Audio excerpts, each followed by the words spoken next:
Well, I think, Romans 4 is like the text. Of course. And I always go to Romans 4, but but there's a Yeah. reason for that, right? So Yeah. Romans 4 in particular does speak about the fact that Abraham is one who is not working. He does not work. And we even have the entire narrative that stands behind the Abrahamic promise. And in that narrative, I mean, Abraham is literally put asleep when God makes this covenant with Abraham, right? Right. So God is the one making the covenant.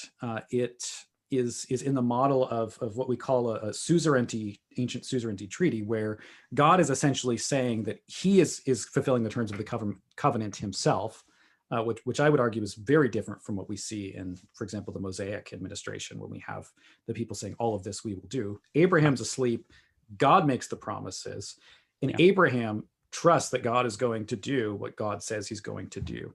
And that's what we have that text in Genesis 15:6, that Abraham believed and it was credited to him as righteousness. Right. And in that context, I would say, I mean, that also gives us a really strong picture of what faith is as something beyond, historical knowledge. This is God is trusting. And even the example that Paul then gives in Romans 4 is he believes God's promise to give him a son. The picture seems to be something beyond what we would call historical faith. And it's not love either. Right. I mean, I think even in Paul, the word faith and belief is used in a variety of ways. That would be my view.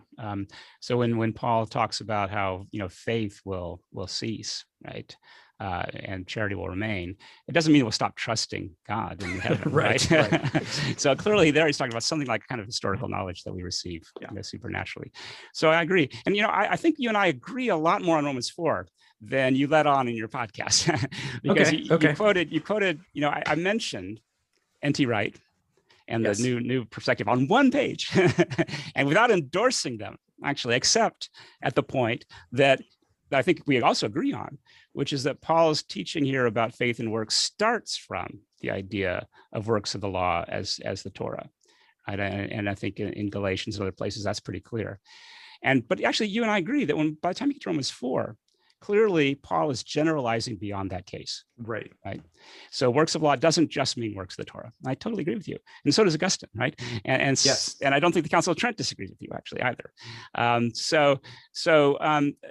the question is, what's the extrapolation that he's making? Right. Is it to everything we could possibly do, Luther, or is it to anything we do except for the things that we do through the workings of the Holy Spirit in our lives? Right? Things other than the fruit of the Spirit. Is it a works of law versus fruits of the Spirit distinction, which I think is what Augustine's saying and what the Council of Trent says, or is it, faith versus any kind of works whatsoever?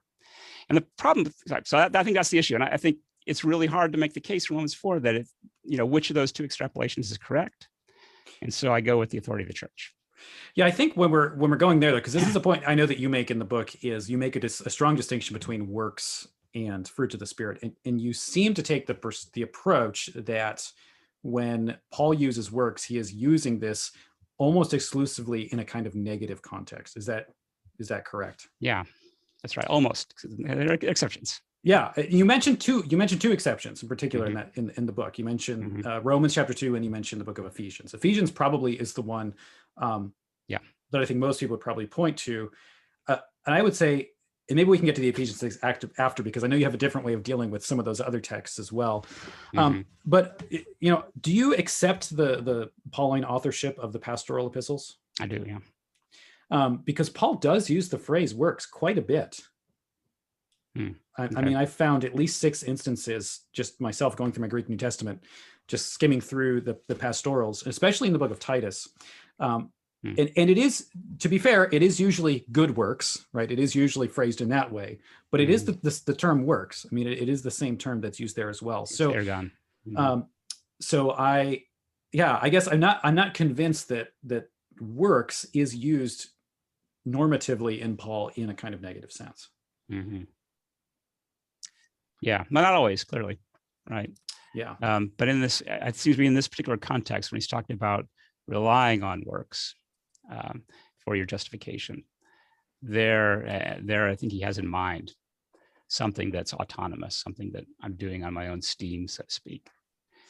Yeah, I guess my question would be, where do you see that in Romans 4? Like, where do you see in the text itself that there's a distinction made between maybe autonomous good works and then just works in general?